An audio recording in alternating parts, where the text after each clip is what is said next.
A doormat is defined as being a mat placed in a doorway on which people can wipe their shoes upon entering a building. A woman is defined as an adult female human being, female member of a workforce, team, etc., a female person associated with a particular place, activity, or occupation, aka female adults in general. As far as my bunny eyes can see, a doormat is not a woman. However, doormat can be used as a term regarding women when viewed under the secondary definition, which states that a doormat is a submissive person who allows others to dominate them. Quote, to put up with such treatment, you must either be a saint or a doormat, which overall sounds very kinky, but in more recent times, that secondary definition has been portrayed more as a negative than a positive, especially when it comes to women. I guess male doormats are just all the rage in 2025. Sue Storm, the Invisible Woman, aka the Invisible Girl, is among the ranks of Janet Van Dyne and Carol Danvers as one of the most controversial women in all of Marvel, aka the women who had weird stuff happen to them in the past, and now everyone wants to course correct their stories hard to the left. But is all this really true? Was Sue Storm really just a doormat, a thing, rather than a fully realized comic book hero? I for one believe Sue was always treated respectfully by the writers from the very start, and well liked by the fans. Though I wasn't a female child in the 1960s, so I cannot say for sure the impact Sue Storm had on people who read the Fantastic Four comic book series. In the current time period that I exist in, I can only read the 1960s comic book series The Fantastic Four and explore the character of Sue Storm, the doormat, to see just how badly she was treated.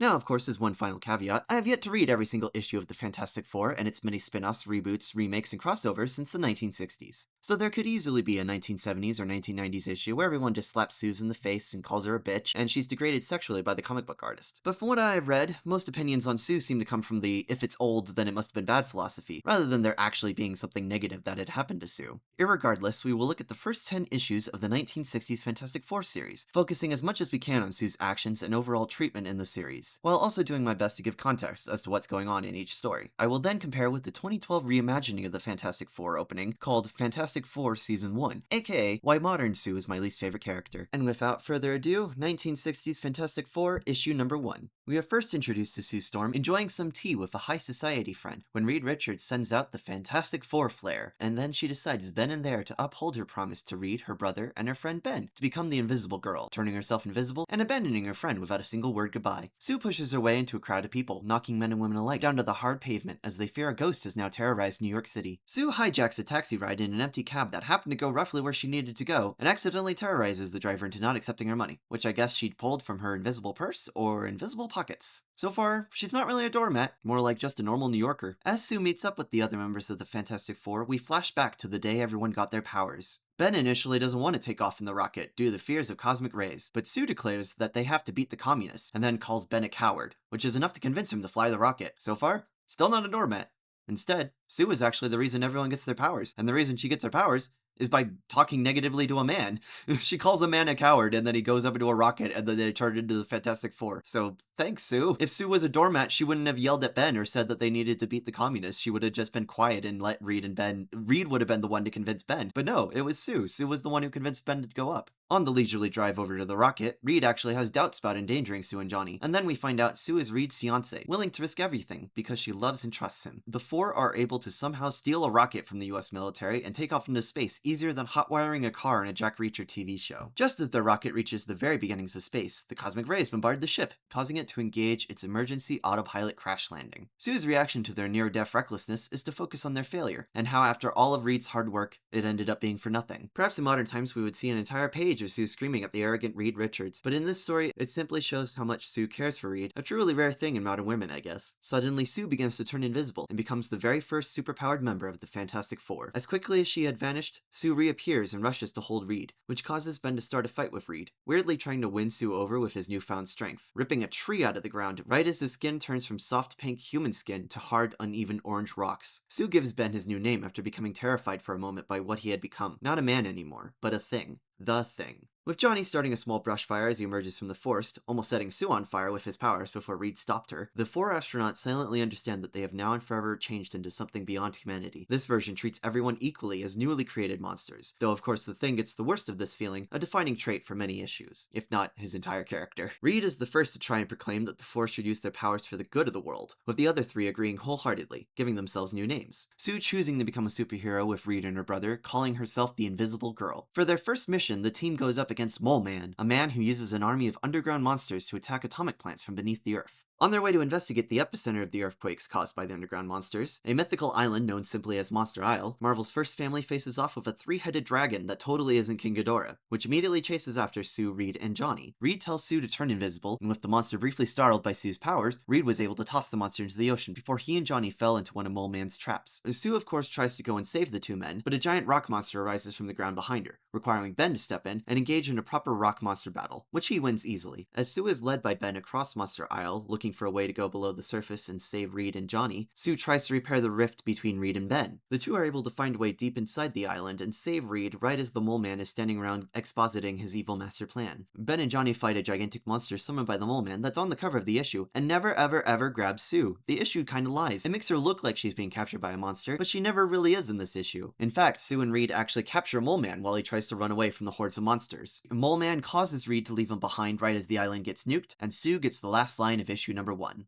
I believe it's important at this point to include that Sue only has the power to turn invisible. And that is it. She is just a normal human woman who can turn see-through at will. She has the proportional speed and strength of a 1960s woman. She is not meant to fist-fight giant rock monsters, and her devotion to Reed simply shows that she stands by those she cares deeply for no matter what. And all things considered, she does quite a lot in the first issue, including being the entire reason that we have the Fantastic Four in the first place. Issue number 2 introduces the Earth to the shape-shifting conquerors, the Skrulls, who impersonate the Fantastic Four, committing several public crimes, trying to turn the populace against their only defenders. Skrull Sue steals a $10 million diamond, though by doing an Ant-Man shrinking rather than turning invisible, since these Skrulls can't replicate the team's powers. Instead, they have to trick the Earth using advanced technologies and their natural shape-shifting skills in order to send the US military directly towards the Fantastic Four. The military arrests the team without a fight. Sue is locked in a specially designed cell, which she escapes from by just standing in the middle of her cell, invisible, until a guard opens up the door to give her food, which allows Sue to immediately break out by pushing aside two armed military men and leading the other team members to a helicopter and their swift escape.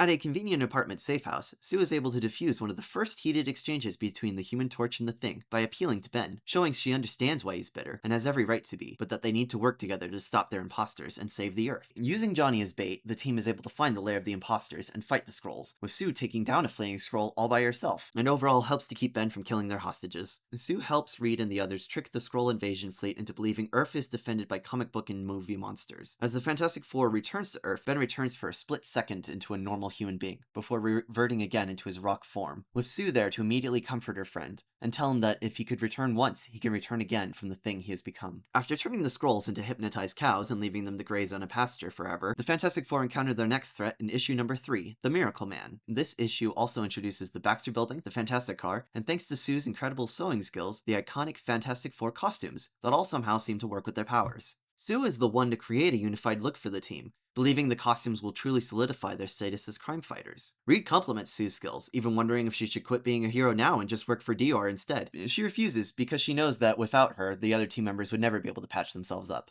Just as the team begins to suit up, the Miracle Man begins his plan for world's domination, causing the Fantastic Four to immediately split up across the country and battle the Unstoppable Man. The Human Torch, the Thing, and the Invisible Girl battle the Miracle Man in a giant monster statue he brought to life fighting the US military. Miracle Man easily defeats the Torch and the Thing after they destroyed his monster, and is able to escape on his freshly stolen atomic tank. Thankfully, right as he turned on his engine and was driving off, Sue turned invisible and jumped onto his atomic tank, following the Maniacal Man to his secret lair. When we cut back to the men, do they claim that she can't handle this? Do they worry she's too weak and docile and feminine? No. Johnny shows obvious concern because it's his sister versus a man that was able to easily beat him, but the Thing is able to trust Sue's decision, and Reed simply stands ready for Sue's signal. None of them ever just go, we can't leave this girl to fight it. No, they trust her to do her job, and they stand at the ready to support her whenever she sends her flare out. Though the three men of course break out into a fight, with Ben yet again claiming that he wants Sue to look at him like she does Reed. Though I can never tell if he really wants her, or if he's just tired of looking like a rock monster. While all the men are standing around yelling about their feelings, Sue is doing her job, tracing the Miracle Man to his lair, an old salvage yard where he uses old car shells to cover up his atomic tank. However, just before Sue can send out a signal, a junkyard dog happens to smell her and alerts the Miracle Man. He is able to overpower her with his hypnosis, and makes her summon the other Fantastic Four to him for a final confrontation. Sue is partially mind-controlled for a big part of this fight, and doesn't really do much in terms of fighting, until Johnny causes a solar flare, which disrupts his hypnosis on Sue. With the Miracle Man now captured, Johnny leaves the Fantastic Four, wanting to find a place that he believes will better value him, and thus in issue number 4, Sue and Johnny are separated by Johnny's own anger and arrogance.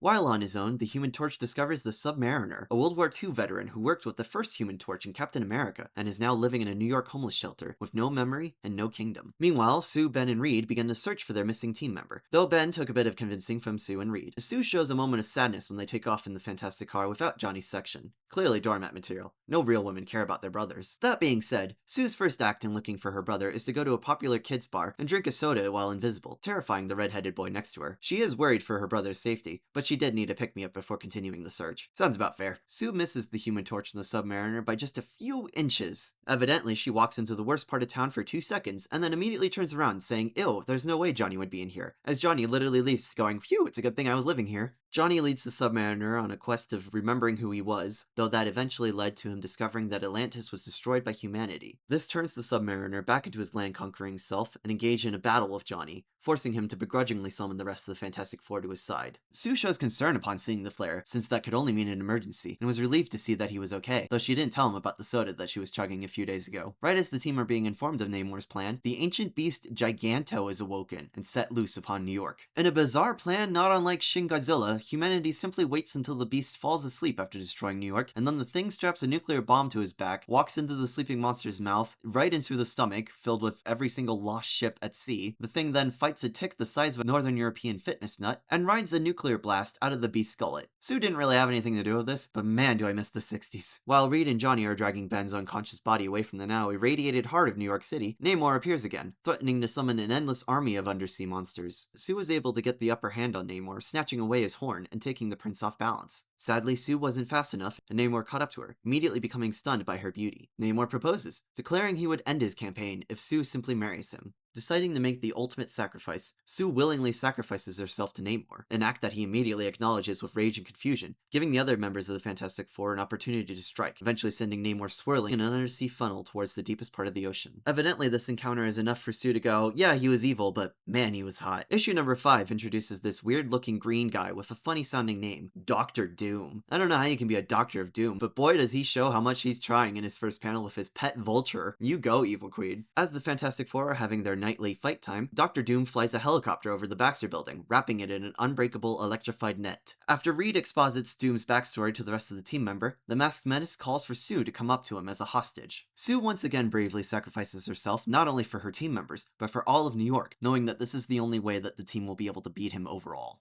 The rest of the team willingly allows themselves to be captured, and everyone is taken to Dr. Doom's castle with his adorable pet tiger. At last, Doom's plan is revealed. The Fantastic Four are going to go into the past and steal priceless treasures for him, while he uses Sue as a bargaining chip to ensure their compliance. With the push of a button, Doom sends the 3 men into the past, and a fun adventure with Blackbeard. As they return, they try to trick Doom, only to find out that they themselves have been tricked, and are now trapped in a room with no air. Yet with her captor distracted, Sue was able to slip away and blow up one of Doom's machines right in his metallic face, allowing Sue to run over to the airtight cell and save the other team members. Reunited, the team breaks their way out of the castle, over a moat filled with crocodiles, and off to freedom, where the threats of Dr. Doom and Namor still linger in the shadows. Issue number 6 addresses the last 2 villains, teaming the fearsome pair up to take on the Fantastic Four. This issue starts with Sue pushing yet another crowd of New Yorkers to the ground in a hurry, this time with people actually remarking how terrifying the Fantastic Four truly are, with a woman pointing out how Sue's powers make all of them feel especially unnerved. This statement affects Sue somewhat as she passes by a delivery boy trying to get into the wrong elevator. Not for long, though.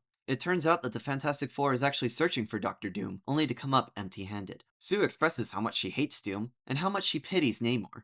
A feeling that becomes all the more complicated when Johnny finds a hidden picture of Namor among Sue's book collection. While Johnny burns the photo of the Sea King, Sue admits that her heart has become confused somewhat. Somehow she had developed feelings for the man that kidnapped her, and almost leveled New York with a discount Godzilla, and who also happens to be standing right in front of her as she admits her feelings about him. And Sue actually rushes to defend Namor, protecting him from the other members of the Fantastic Four, begging them to listen to his claims that he simply wants peace. Of course that was a lie, and before he could sneak Sue out of the Baxter building, it is pulled into orbit by one of Dr. Doom's powerful magnetic devices. Sue passes out when the building begins to leave Earth's atmosphere, and is helped by Namor and Reed, a dream that she will often have. When Reed gets injured trying to stop Dr. Doom's fleeing jet, Sue patches him up like a good little doormat. Namor decides to fight against Dr. Doom in order to save Sue's life, and ends up sending the Doctor hurtling into space on rock forever and ever, causing Sue to yet again proclaim that Namor simply needs time to heal and become the better man that she sees in him. Issue number 7 starts with the Fantastic Four being invited to a government dinner hosted in their honor. Each member expresses how nervous and uncomfortable they would be at this party, with Sue daydreaming that she'll embarrass herself in front of some governor's wife, turning herself invisible, and that she has nothing to wear. Yet, the team goes to the dinner party, where an alien ray is unleashed, turning all of humanity into savage, rageful beings who direct their anger solely towards the Fantastic Four. And Sue once again slips through several military policemen that try to tackle her, and escapes from the government with the Fantastic Four. Back at the Baxter building, the team is met by a super advanced android. Sue has to refocus Reed's mind after seeing such scientific wonders, and the team are warned what will happen if they do not come with the machine to its master's planet. It turns out that the alien planet is not trying to invade, or conquer, or even defeat the Fantastic Four. Instead, they want the team's help. Their planet is doomed, and Reed Richards is the only man smart enough to figure out a way to save them. Sue helps Reed and the others build a shrinking gas chamber to put the entire population of the planet onto their only remaining rocket, saving an entire civilization before heading home, leaving behind the planet's despot to die. Sue didn't really do all that much in this issue, but she still saved an entire planet, so I think it evens out. Issue number 8 starts with the Thing bursting into Reed's lab, gently putting Sue out of harm's way before he and Johnny wreck the place yet again. Sue follows Ben as he storms out, trying to convince him to come back, only for Ben to start getting picked on by 2 random New Yorkers. Sue beats down one of the men while Ben wraps the other one up in a lamppost. Hey, I wonder how this scene would play out nowadays. As the pair finish wrapping up the Thing bulliers, they notice another man climbing up a bridge, likely to jump off. Sue immediately summons the other members of the Fantastic Four, with Johnny being the only one fast enough to fly up and save the man's life. Unknowingly, the team had stopped a plan put in place by the pernicious Puppet Master. As immediate revenge for his scheme being interrupted, the Puppet Master carves out a puppet of the Thing, drawing the poor man into his lair. Thankfully, Sue was still with Ben, and was able to follow him into the Puppet Master's home. Sadly, the Puppet Master has a stepdaughter, Alicia, who apparently is also just Daredevil, since she is not only blind, but is also able to somehow sense Sue's heartbeat and hear her breathing. This gives the Puppet Master a chance to gas Sue and replace her with Alicia, who happens to just look exactly like Sue, if you put a wig on her. Alicia actually cracks the second that she feels Ben's face, and feel that she's maybe on the wrong side of this comic book issue. The mind-controlled Thing then tries to attack Reed and Johnny, discovering that the incident at the beginning of the issue was actually Reed trying to create a chemical that could turn the Thing back to his human self, and Sue and Johnny were simply trying to make sure that Ben didn't get his feelings hurt if this didn't work. Back at the Puppet Master lair, Sue takes advantage of the Puppet Master being distracted and tries to escape, only to be stopped by a creaking floorboard. The Puppet Master uses a figurine he made of Invisible Girl to make her fall over, yet just as she fell, Sue was able to get her flare out of a window and alert the Fantastic Four to where she was. During the battle, the Puppet Master tries to escape with a hostage Sue, but Reed is able to snatch her off of Pegasus before losing the villain. Egged on by Sue, the team then turns to deal with a prison riot caused by the Puppet Master. While the boys deal with the larger group of prisoners, Sue is able to corner and track down any stragglers, holding them up with a floating gun or tripping them with her invisible foot. The Puppet Master tries to return to his home and use his powers to take over the world, but is stopped by his stepdaughter Alicia, who accidentally causes the man to trip and fall out of a window to his death. Issue number 9 begins with a shocking development. The Fantastic Four are broke. The team declares bankruptcy, sells their possessions, and disbands as a team, much to the shock of Namor and Peter Parker alike. Suddenly, Reed receives an offer he can't refuse. $1 million for the Fantastic Four to come to Hollywood and use their powers to shoot a movie. A brief hitchhike across the country later, and the Fantastic Four reach the best place on Earth. Sunny 1960s California. Yet as they enter the office of their new director, it's revealed to be Namor. Evidently being able to collect all of the treasures lost at sea and buried on small islands by pirates means he can basically afford to do anything, especially in Hollywood. Initially, this act seems to win Sue over, although she was pretty much on board as soon as she saw who she would be working with. And she and Namor head off to have a lovely dinner together. As Sue falls in love with the prince, Reed is sent off to film his scene on an island with a surviving Cyclops. It turns out that this is yet another scheme from the Submariner to leave all of the men of the Fantastic Four in dangerous situations, with the hope that they will eventually die, though he does decide to beat up Ben personally. With everyone knocked out or lost to the world, Namor returns to proclaim his victory to Sue. As you'd expect, Sue doesn't really take well to her brother, her fiancé, and her best friend being killed, and chooses to fight the Submariner as the last standing member of the Fantastic Four.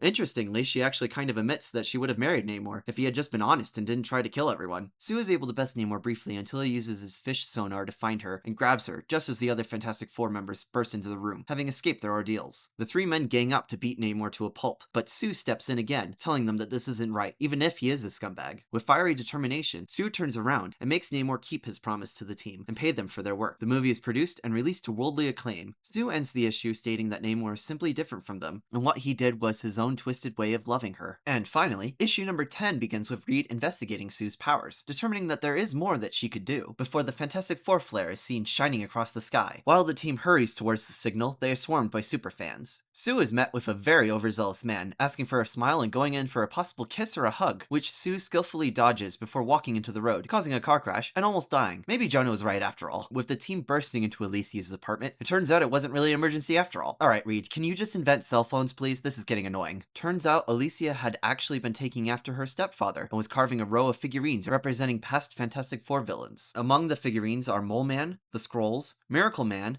Doctor Doom, and the Submariner. Seeing Namor among the team's rogues gallery causes Sue to mention that he's not really that much of a villain, a statement that makes Reed mention, "Oh hey, do you remember that we're engaged by the way, Sue? Is that a thing?" To which Sue simply responds that she just feels complicated and doesn't want to talk about Namor anymore. Maybe Sue never really cared for Reed, or maybe Namor is just that hot. Either way, this story is cut short by the return of Doctor Doom. To explain how Doctor Doom was able to return from a meteor being hurled into the voids of space, we are sent into the little tiny office of comic book artists Stan Lee and Jack Kirby, who bemoan the loss of their now popular masked menace. While the pair complain that it's going to be very difficult to bring Doctor Doom back, Doctor Doom enters their office and takes Stan Lee and Jack Kirby hostage in order to draw Mr. Fantastic into his evil plan. After tricking Mr. Fantastic into coming to see Stan Lee and Jack Kirby, Doom gasses Reed and takes him to a hidden apartment lair, where Doom then swaps bodies with Mr. Fantastic right before the other members of the Fantastic Four arrive to arrest Reed in Doom's body. Doom's new plan is to use a shrinking ray to turn the members of the Fantastic Four into tiny, insignificant specks in the quantum universe, although he tries to make the team willingly be hit by the shrinking ray, claiming as Reed that the ray might give their powers a major upgrade. The team fights over who gets to go first, with Sue pulling the old ladies first method before the team is told to wait a few more hours, while Doom and Reed's body finishes the ray. Meanwhile, Reed in Doom's body is able to escape from his specially constructed cell and rushes over to Alicia's house, where he's then smashed over the head by a vase by the Invisible Girl and hauled all the way back to the Baxter building, so the reasonably shocked reaction of Dr. Doom in Reed's body. Just before Doom is able to turn on his shrinking ray and make Sue disappear forever, Johnny causes a heat mirage of a stick of dynamite to appear, causing Doom and Reed's body to go and save himself, and Reed and Doom's body to try to save Sue and everyone else. And this move that likely inspires that fantastic scene from Captain America the First Avenger gives the team all that they need to know. Somehow, Doom has indeed possessed the body of Mr. Fantastic. This shocking moment breaks the body swap, and Doom begins to panic fire his finger ray gun, accidentally hitting his own shrinking ray, causing it to send him deep into the quantum realm, reachable only by those that are incredibly tiny. Sue actually feels a moment of pity as the poor doctor vanishes before her eyes, yet in the end the Fantastic Four were able to defeat Dr. Doom, and the last thing you see in issue number 10 is the Sue Storm pinup page you can rip out and add to the other Fantastic Four pinups. This issue likely sold very well, though I can't tell you why. Not to mention, Stan Lee and Jack Kirby used the pinup to show off what the controls look like for the Fantastic Car. Now, as I am not a female bunny, I cannot for sure state whether or not Sue Storm in the first 10 issues of the Fantastic Four is an aspiring role model for young girls around the world or a doormat, but honestly, I think women can have worse role models. She saves the team constantly, tracks villains back to their lairs, and helps formulate plans. Sue cares deeply not only for her family, but for the innocent and even the very villains she fights against. Does she have her cool shields or bubbles? No, not yet, but there's enough groundwork already to see where her powers could go. Sue doesn't take out dozens of men at a time every single panel, but she can tackle Skrulls, hold up escaping prisoners, slip out of US soldier traps multiple times, knock over entire crowds of New Yorkers to the ground, and even knock over a thin collar with a swift kick to the rear. She's fought Namor one-on-one, which is brave on its own since she only has the strength that she builds up with daily exercise and diet, though of course she allows herself her own indulgences. Sue is the heart of the team, a member able to patch things up when they get heated, and able to stop the other men when they decide to beat up a villain 1-on-3, or kill tied up defeated villains. Sue speaks her mind when she can, to whoever she can, whether they are holding her hostage or trying to come in for a kiss. By today's standards, maybe she is a horror story to women, but honestly, she's just as cool as the rest of the team. When Reed, Johnny, and Ben were about to suffocate to death, who saved them? Sue. When a Skrull was about to escape and launch an invasion fleet that would annihilate all of humanity, who stopped him? Sue. When a mad prince declared he would wipe out all land-living beings, who bravely sacrificed herself to save the lives of billions? Sue. Sue was the one that convinced Ben to take off in their fateful flight in the first place. Each member of the team has their strengths and weaknesses. Sue's weakness is that she's just a normal girl who can go invisible, yet she has the courage to continually fight underground monster empires, aliens from space, hypnotizing conmen, magical beings from other dimensions, vile villains of all kinds, and even armed soldiers and mobsters. To me, I think that's amazing. But apparently, this is just doormat material. Whenever someone ignores Sue or is mean to her, it's usually portrayed as a bad thing, or something for Sue to respond to with a fair rebuke. Does she get captured a lot? Yeah, but I mean, tropes are tropes, and Sue usually escapes her captors herself. She's only rescued when she just gets recaptured after she escapes. She can't physically overwhelm most of her captors because they're 50 foot tall or have some strength beyond normal people. When she's put up against the mob, she takes them out just fine. In fact, I think they do fight the mob in a few issues. They also happen to fight a man named Adolf, who comes up from South America wearing Kanye merch, trying to make everyone hate each other. But fine, let's see what the Sue and Fantastic Four Season 1, the more modern reimagining of the Fantastic Four, is like. We begin this version of the Fantastic Four with Sue out at a social dinner with some friends. The pack of women are discussing one of Sue's friends getting engaged to a man that Sue even finds hot. After immediately failing the Bechdel test, the diverse pack of women turn to Sue and interrogate her on when she and Reed are going to get married. Apparently in this universe, Reed Richards was actually Sue's college professor, which is probably not weird. Apparently earlier today, Reed had also asked Sue to go to the stars with him. A totally unromantic thing to say to a woman. Pfft, taking women into space, not like they're into that sort of thing. No, marriage to a hot man is truly all that women want. While one of Sue's friends talks about how much they enjoyed having sex with her brother, we cut over to Reed in the Baxter building. This version of Reed is currently self-diagnosing himself as a mild autistic and is currently making the cure for autism. So this is the non-controversial story, right? How is this better than the 60s again?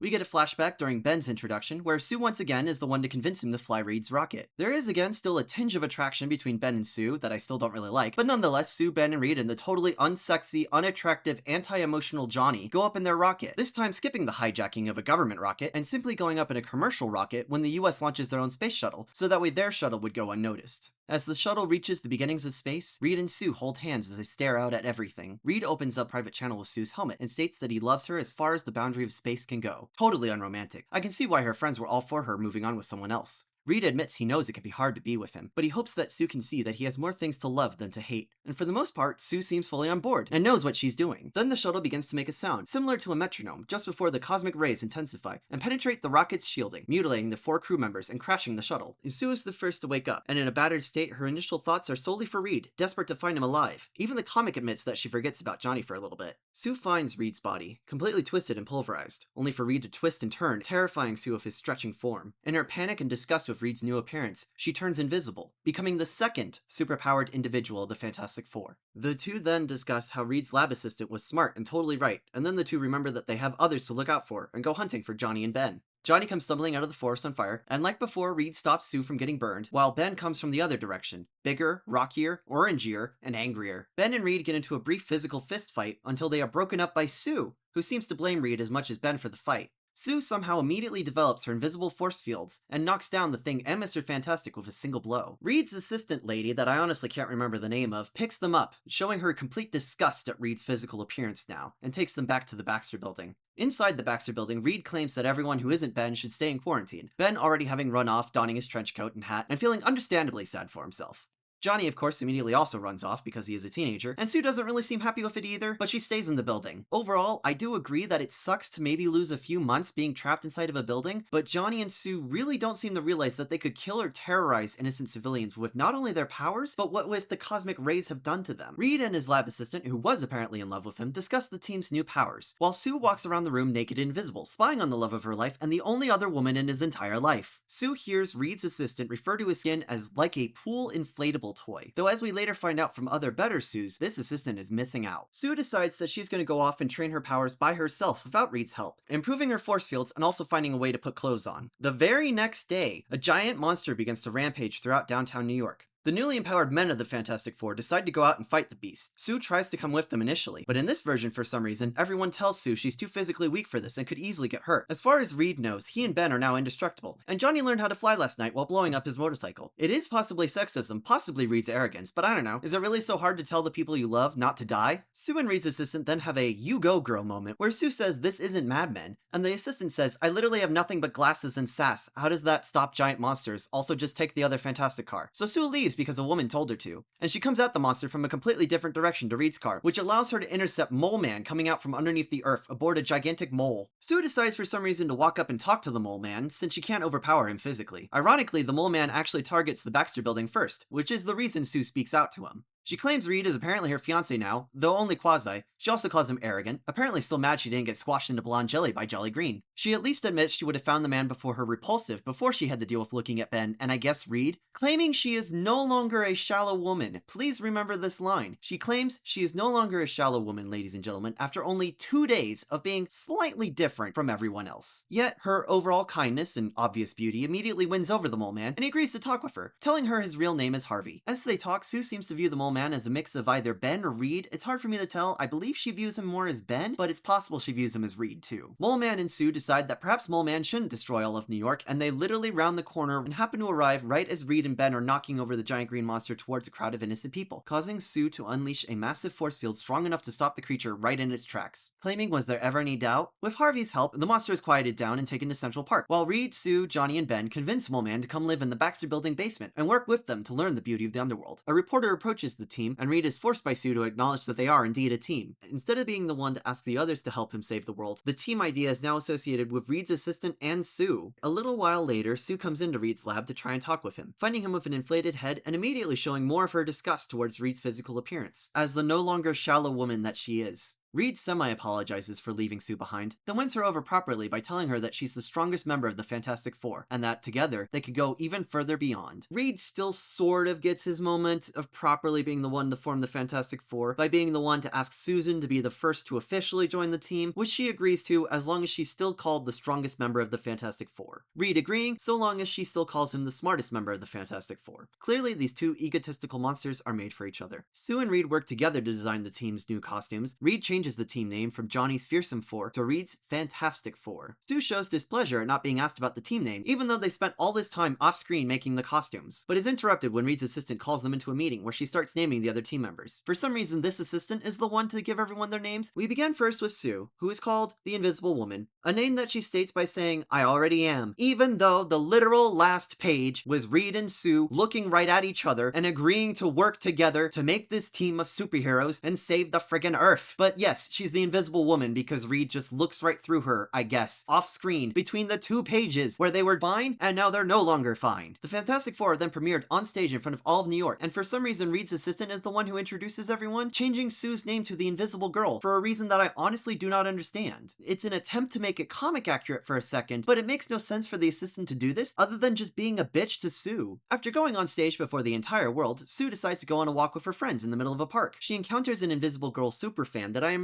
honestly thankful was not completely made fun of by Sue. Sue cracks a joke that's more meant for her friend than the fan, but thank God Sue doesn't care about physical appearances anymore. She's not a shallow woman anymore. Sue admits that the team aren't true superheroes and are simply stopping crime whenever it happens instead of going out to look for crime, though they did appear on The Letterman and The Daily Show, so clearly the fame is something Sue is enjoying. Sue is able to turn herself and her friend invisible as they slip away from the forming crowd. Sue's powers have just seemed to grow at an exponential rate off-screen. Her friend that slept with her brother continues to pester Sue about marrying Reed again, to which Sue states that things are different. Reed is different, physically and mentally. Once again, Reed is insulted for feeling like an inflatable pool toy, and at this point I have to ask, does Sue not feel a tiny bit sad she and her brother are basically just normal people that can turn super? But Reed and Ben are now physically changed forever. But Reed just keeps getting made fun of, and I don't really know why. Sue says that somehow she and Reed haven't had a chance to talk yet, in between making the Fantastic Car, making the super suits, naming themselves, and creating their superpowers. Sue says that she and Reed haven't had a chance to talk yet since Reed is busy trying to find a cure for Ben. That monster. How dare Reed try to save his best friend from childhood from a fate he recklessly put him in. Typical man, saving lives instead of talking to his woman. Reed is also busy doing charity events. Again, what an unsexy thing for a man to do. Raising money to save dying children? Ugh, disgusting. He should be going to dinner with Sue. And finally, she claims that Reed is exploring alternate dimensions with his research assistant because it's his job, and Reed is smart. I guess Reed should have just hired a smart man because Sue and her friend absolutely hate Reed's assistant for no other reason than being another woman in Reed's life. Her friend, who honestly might actually be worse than her, declares that Reed must be having sex with his assistant, even though Sue could turn invisible and stalk Reed whenever she wants to know if this is true. This is also in contrast to the assistant, who has actively stated that she is disgusted with Reed's physical appearance now, a thing that Sue knows. Sue's friend then says that Sue should go off and date other men. Sue's friend says that she's a super vixen now, despite not undergoing any noticeable physical changes, and Reed is just a nerd, so Sue should just sleep with anyone she wants because Reed is busy saving the world and his best friend. I, for one, believe Sue has only one response here, a simple, effective response I feel anyone should answer when asked to cheat on the love of their life. Reed may be busy, but he loves me more than anything, and I love him. No matter what you or my other supposed friends tell me, I would never cheat on Reed because he is a good man, and I am not that kind of woman. Or something along those lines. Just a simple, no way Jose. Instead, Sue says that she did go out and date other men, but the ones that she did date were either gay, married, or gay married men. And this one tiny little panel ruined modern Sue for me. Whatever your opinions may be on this panel, on this Sue, I understand that she needs to be a more complex character than her 1960s counterpart. But just imagine for a moment flipping genders. Let us pretend for a moment that we meet Sam Storm and Rebecca Richards. Sam Storm goes up into space with his wife Rebecca. They turn into superheroes, and while his wife is off saving the world, treating cancer, autism, and trying to save the life of her best friend from childhood, Sam is talking with his friends and is told that he can go out and cheat on his wife because he's a super stud now. But instead of saying, no, I will never cheat on my wife because I love her, he says that all the women he goes for are either gay or men. Why is it okay for Sue to cheat? I honestly don't know what Reed has done to earn Sue's apathy and disgust. The poor man can't help how his skin feels after being bombarded by cosmic rays. He's too busy trying to fix Ben's skin. Sue's disgusting friend continues to say that she could still easily move on, with Sue finally shooting her down, unless he's a super hot foreign deep-sea prince. Meanwhile, a super hot foreign deep-sea prince named Namor happens to regain his memories upon hearing the name Human Torch, and swims away as a newborn, fully powered, angry being. Meanwhile, Ben, for some reason, is having a wet dream about Sue at the beach. He is awoken by Johnny, screaming Susie's name, which makes Johnny just go, oh my god, Ben, you're in love with my sister? Gross. Anyways, let's go do something. Then Johnny takes Ben to Reed, who's trying to give him the cure that he was working on and is the reason Sue is apparently trying to decide if she should cheat on him or not. Meanwhile, Namor finds out that Atlantis has been nuked, and its treasures are now sitting in a museum in New York, including the magical horn he will use to summon deep-sea monsters. Meanwhile, Johnny, having dropped Ben off to go get cured by Reed, is on a date on the top of the Statue of Liberty. Sue interrupts the date, claiming that they need his testosterone, a line that I don't believe will ever be uttered by modern comics again, and the twins head off to face Namor all by themselves. Namor's first line is to state that he's completely aroused at the sight of Sue, asking if she's married to the Human Torch. Sue describes Namor as coming straight out of a Zack Snyder film, an idea that completely arouses Sue, like a lot. Surprising, I know, but women did like men who looked like this back in the day. Sue is so distracted staring at Namor's bare abs that she almost misses him saying that he will let her live as his wife. This chauvinism only slightly dries Sue up, as she's still on board with being a mermaid until Namor attacks Johnny, thinking him to be the original Human Torch, and possibly responsible for destroying his people. Sue traps Namor and Johnny in a giant airtight bubble, allowing Johnny to go supernova, which only shaves Namor's beard, meanwhile burning all of the oxygen out of the bubble. Sue immediately realizes that she's accidentally suffocating Johnny and releases the bubble immediately. With the bubble gone, Namor flies directly into the Fantastic Car, sending Sue and Johnny careening into the ocean. Although Sue seems pretty fine after taking an explosion to the face, immediately diving into the water, swimming after Johnny, pulling him up, and also somehow happening to find Namor's horn that he drops while fighting Reed. While Sue is under the water saving Johnny's life, Reed approaches Namor, and after learning that he possibly killed Sue and Johnny, goes into an understandable rage. The two super beings rip into each other until Sue shows up, showing off her Jean Grey powers, creating a force field locking Namor and Reed's bodies into a rigid form. Once again declaring herself to be the strongest member of the Fantastic Four, yeah, fuck you, Ben.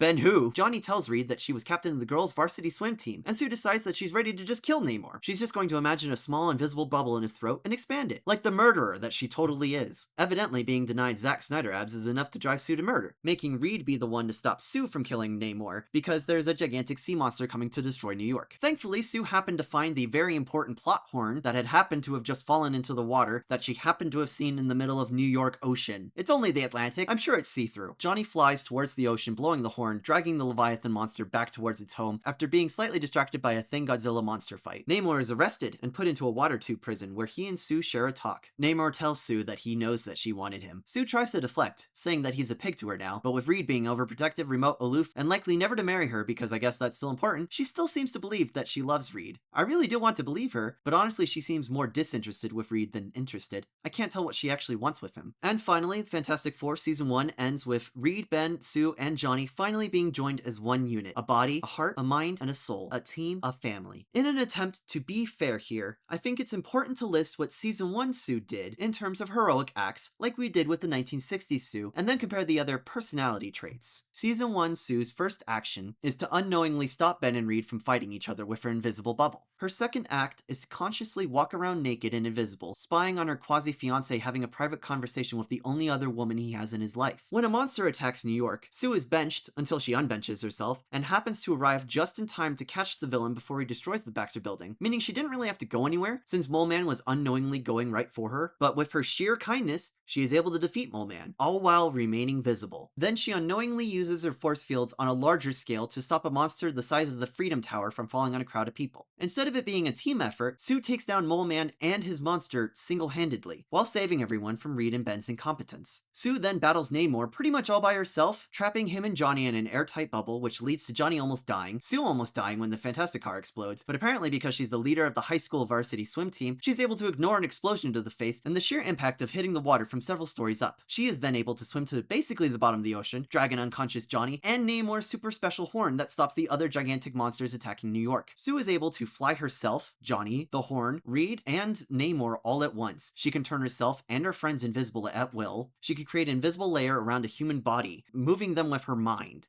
single-handedly beating Namor. It's interesting that she doesn't do this move before she almost kills her brother, but oh well. Since this villain happened to get her really excited and then really disappointed, she decides to apparently kill Namor until Reed tells her to stop. Ben and Sue are really the only ones who actually took down Namor. Reed got angry because he thought that Sue died and did nothing. Johnny basically almost killed himself by going supernova inside an airtight bubble. Ben engages in a really cool monster fight, and Sue takes down Namor all by herself. Reed does nothing to stop either of the villains. In fact, he almost kills everyone when he tries to stop the giant monster rampaging through New York. This doesn't really feel like the Fantastic Four. It's more like Sue Storm and her buffoons that she has to clean up after. Perhaps this really is just how fans want it. Reed thinking he's in charge, but Sue Storm, the strongest member of the Fantastic Four, is really the main leader who's doing everything. Well, at the very least, she's not a doormat. Yet I think it's interesting to state that in both versions, Sue Storm is the reason everyone goes into space. Sue Storm is the reason everyone gains their powers. Sue Storm is the reason we have the Fantastic Four in both versions. Yet in the modern version, she takes no responsibility for what has happened to Reed and Ben, instead insulting Reed every single chance that she can get. From what I can see, Sue doesn't really love Reed. We never really see what she sees in him. She occasionally will say what she loves about him, but most of the time it's just negatives. Sue wants to leave him for another man multiple times, but says that she can't because when she does, they're either gay or married, except for Namor, who she wants to be with, but just can't accept. The mass extinction of humanity is fine. It's the sexism that really gets to Sue. Season 1 Sue also has a rivalry with literally the only other woman in Reed's life, and both women end up becoming disgusted with Reed's physical appearance after he gains his powers, constantly insulting his parents and how his skin has been turned into something inhuman. All these Reed conversations are after Sue talks with Mole Man and says she isn't a shallow woman anymore, but she still can't bear to view Reed as the man he was because he went through physical changes she never ever has to deal with. No one ever complains about Sue's appearance. No one ever complains about Sue's skin. Ben having a crush on Sue is kind of just weird overall, and I'm glad that the 1960s version is quick enough to move on from this idea. Season 1 doesn't really address it at all beyond Johnny just going, haha, you're in love with my sister, and we're just forced to watch as Ben has a wet dream about his best friend's fiance,